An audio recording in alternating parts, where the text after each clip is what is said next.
The Hulu original series, Furious, is coming to Hulu and Hulu on Disney Plus July 27th.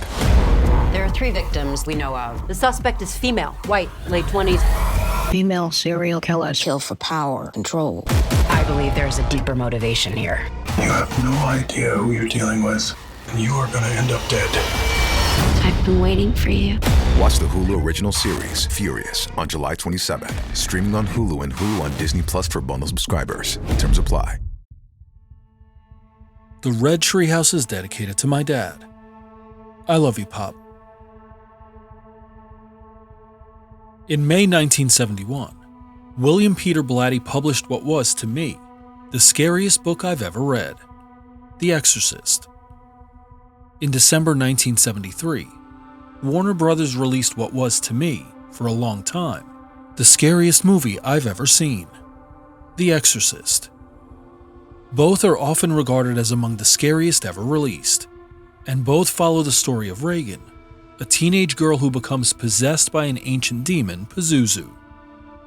What makes both so scary is the almost documentary style in which they're written and filmed. The book reads and the movie watches as if it were a true story, and you as a reader and viewer are somehow peeking behind a forbidden veil to view something you shouldn't. What makes it even scarier is that both were based on the real-life possession and exorcisms of a young boy named Roland Doe. We'll focus on the movie from here on out, because when it was released, it was unlike anything the world had ever seen. It was graphic, shocking, and according to the marketing, led to instances of people getting nauseous, vomiting, and passing out. The movie was banned in several countries for decades before it was finally available for consumption. Chances are you already know the lore surrounding the film. But did you know the movie is alleged to be cursed? In fact, famed evangelist Billy Graham claimed there was a demon living in the actual celluloid of the film, inside the film reel itself. But beyond what you see on the screen, the so-called Curse of the Exorcist may be a real thing, because the production was riddled with a slew of weird, tragic, and downright terrifying occurrences, including serious injuries, deaths, and one cast member who was alleged to be a serial killer. Before we continue, let me give a quick shout out to Bree, Blue, and Nix, hosts of the Spectre Sisters podcast. Their episode on this topic was terrific and worth listening to. I'll put a link to their Spotify page in the show notes. In this episode of the Red Treehouse, we're going to explore the Curse of the Exorcist. As we look behind the scenes of the famed horror movie, what contributed to this claim? And was The Exorcist truly cursed? Or was it nothing more than a series of strange, even scary coincidences? I'll share the story. You decide for yourself. I'm your host, Will. Welcome to the Red Treehouse.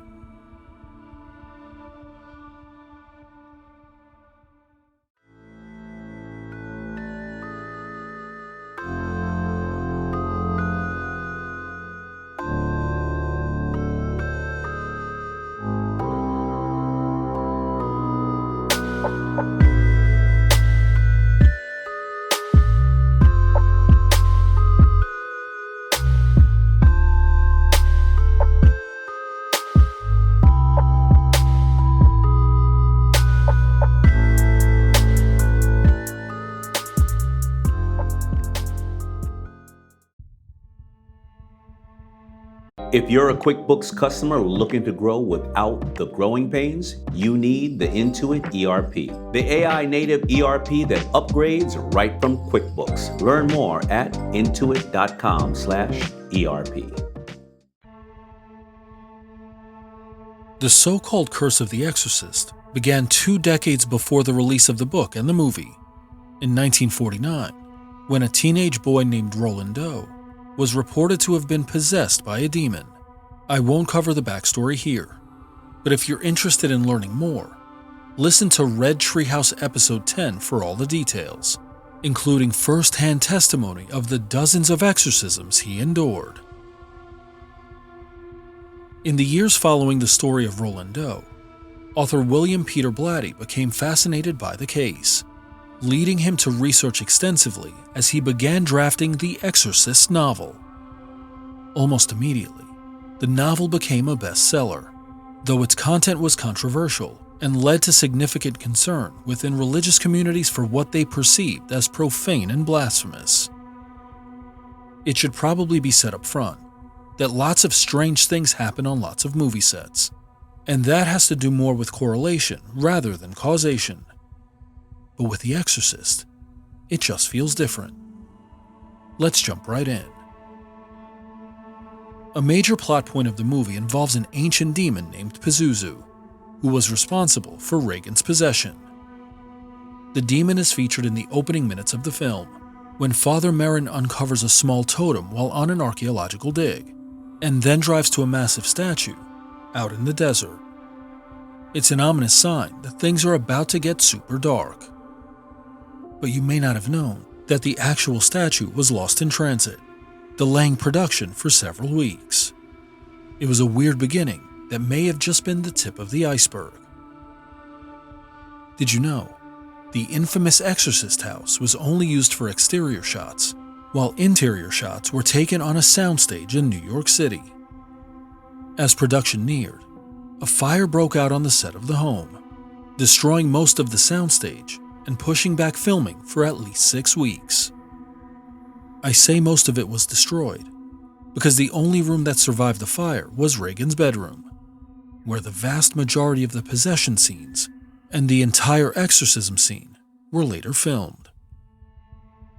As crews worked overtime to rebuild the set, filming was halted once again after Max von Sydow, who famously portrayed the doomed Father Lancaster Merrin, learned that his brother had died, necessitating a trip to Europe for the funeral. Now here's something interesting. While researching, I came across conflicting information, because by nearly all accounts, Max von Sydow was an only child. So while Hollywood lore claims he lost his brother, it is likely the person who died was either a brother-in-law or a close relative who was like a brother. But assuming this story is true, he wasn't the only death connected to the film. Linda Blair, who played the iconic Reagan McNeil, learned in the first week of filming that her grandfather had passed away, further halting production so she could attend the funeral. Several actors also died shortly after filming wrapped.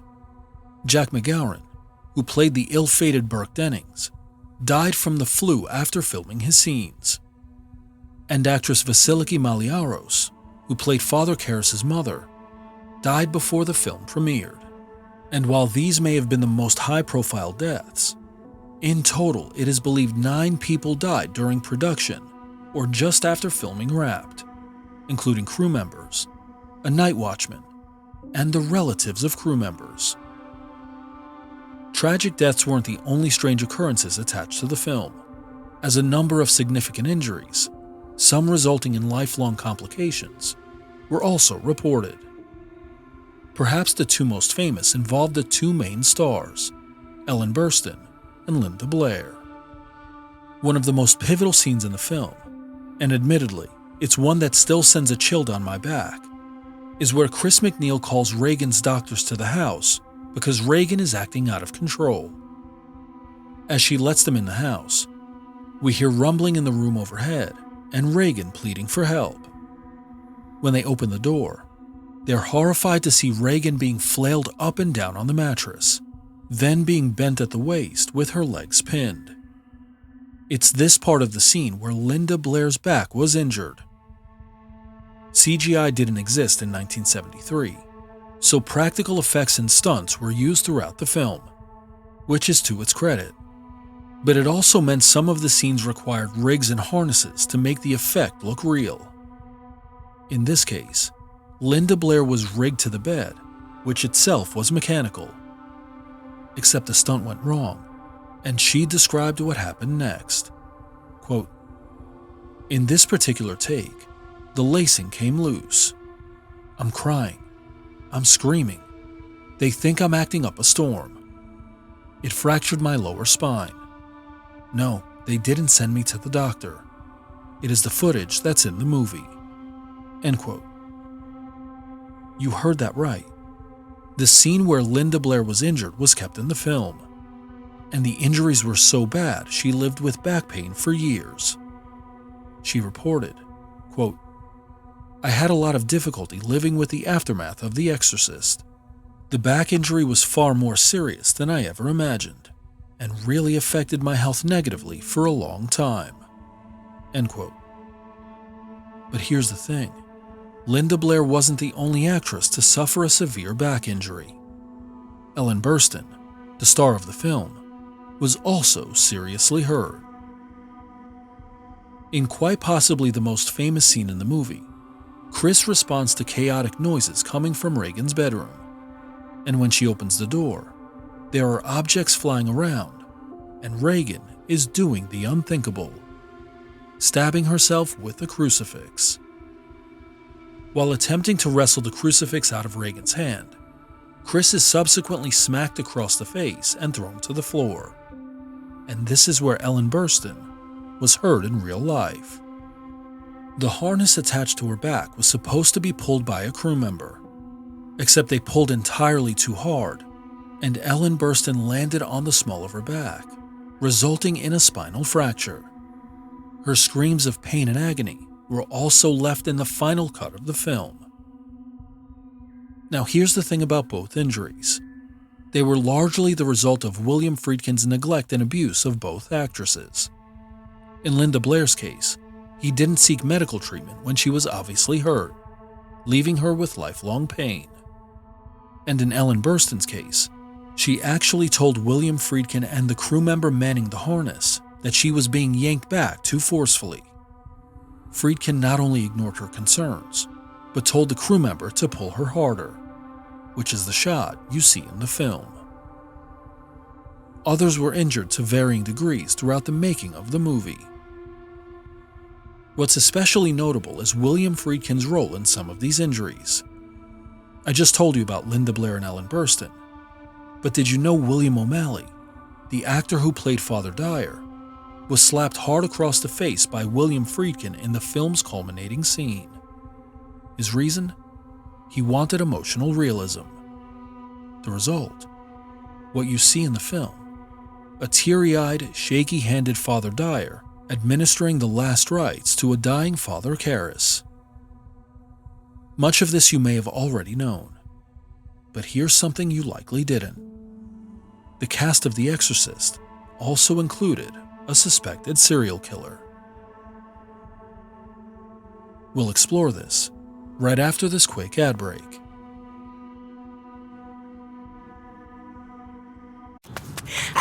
Ouch! This knee is killing me, but I can't stop training. The marathon is in 2 weeks. Let's get on ZocDoc and find a doctor to take a look at that for you. Okay. Here's a review. Dr. Craddock really takes his time. No, I don't have time. What about Dr. Charles? His patients say he can help find a quick fix, and he's in network. Great, now we're talking. Book it. Booked. 1 mile down, 19 to go. Bring it on. You've got options. Download the ZocDoc app today. Part of what makes The Exorcist such an effective horror movie was the gritty, documentary-like feel to the film. There is almost no soundtrack in the movie, with the exception of an opening scene when Chris MacNeil is walking through Georgetown. And the sound design is unusually loud and specific. We hear car engines roaring, dogs snarling, blacksmiths hammering anvils, and medical equipment whirring and grinding. The film doesn't shy away from fully exploring the cause of Reagan's strange behaviors, to include showing us, in graphic detail, the medical testing she underwent. There's one scene, though, and it's a blink and you'll miss it kind of scene, that involves a radiological technologist who preps Reagan for her procedure. The actor actually worked in the medical field, and his name was Paul Bateson. His scene is very short, no more than a minute or so in duration, but it's what happened years after the movie's release that has caused his name to be attributed to the Curse of the Exorcist, That's because Paul Bateson was accused and subsequently found guilty of killing Variety magazine journalist Addison Verrill in September 1977. The details of the crime were brutal, with Verrill having been found beaten and stabbed to death. The crime scene itself was interesting, as police found no sign of forced entry and publicly claimed nothing of value had been stolen. It seems Addison Verrill may have known his killer and willingly let him into his apartment. In the days following the murder, gay rights activist and journalist Arthur Bell published an article in the Village Voice detailing how the murders of gay men were often overlooked by police and the mainstream media. At the end of the article, he included the phone number for the NYPD's Homicide Bureau and encouraged anyone with information to call them. 8 days later, someone called Arthur Bell claiming to be the killer and wanting to correct specific details in the article. You heard that right. Addison Verrill's killer called because they were concerned, not about having killed a person, but because the article detailing the murder had what they considered inaccuracies. In what would become a stunning exclusive, the killer detailed how the events unfolded, which were then published in the Village Voice.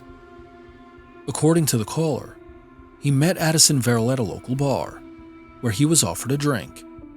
The caller accepted, and one drink turned into several, which soon included cocaine and inhalants. At approximately 3 a.m., the two men left the bar and went to another local hangout, where they continued to drink and party. The caller admitted to being attracted to Addison Verrill, and within a few hours, they took a taxi to his apartment, where they continued drinking and partying, followed by consensual sex. This is where things turn dark and tragic, because Addison Verrill did not want that relationship to go beyond that single encounter, and the caller, who wanted to see him again, felt the sting of rejection. So while still intoxicated, he, quote, decided to do something I'd never done before, end quote.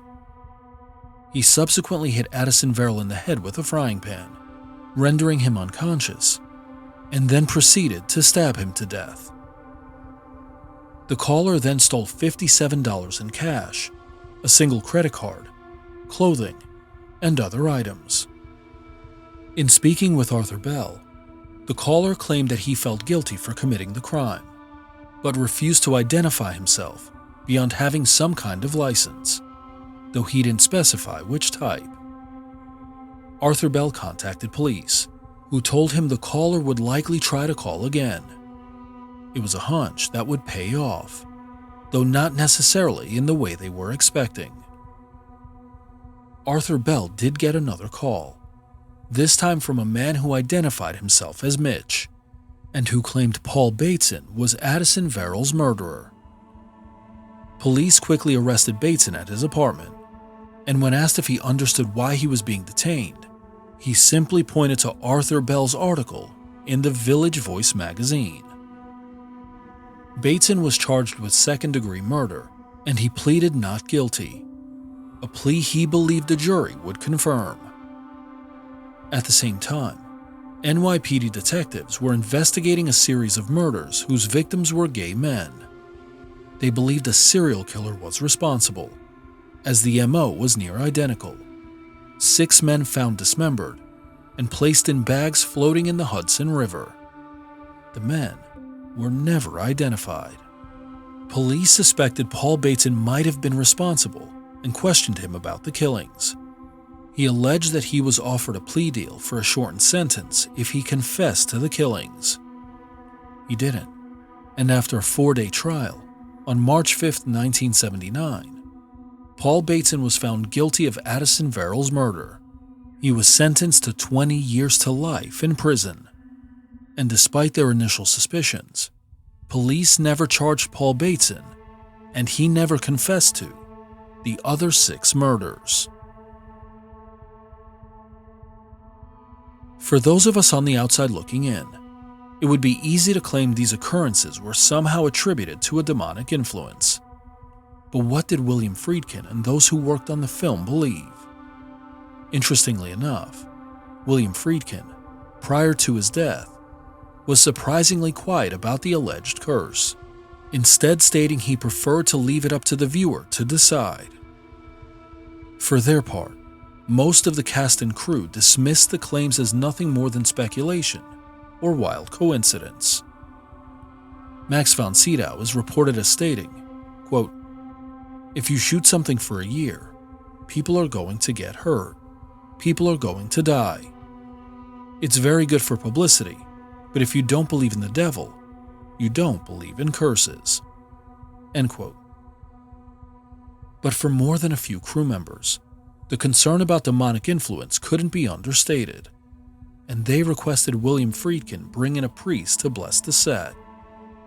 He called Father Thomas Birmingham and requested he perform an exorcism on the set, but the priest refused and instead said a blessing over everyone involved. And by the time the movie released in late 1973, the hype machine was in full gear, and people all over the world were paying careful attention, including famed evangelist Billy Graham. But what do you think? For me, I'm a huge believer in differentiating between correlation and causation. Two things can be happening at the same time.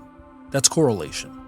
And one of those things cannot be causing the other thing to happen. That's causation. In this case, I believe the strange and scary occurrences were more coincidental than causative. Do I know this for sure? Of course not. Is it possible that something dark and sinister was happening, not only on screen, but behind the scenes as well? Of course, it's definitely possible. As we close this episode of The Red Treehouse, we're left with these lingering questions. As we look behind the scenes of the famed horror movie, what contributed to the claim that The Exorcist was a cursed set? And was The Exorcist truly cursed? Or was it nothing more than a series of strange, even scary coincidences? I've shared the story. Now you decide for yourself. I'm your host, Will. Thanks for joining me in the Red Treehouse.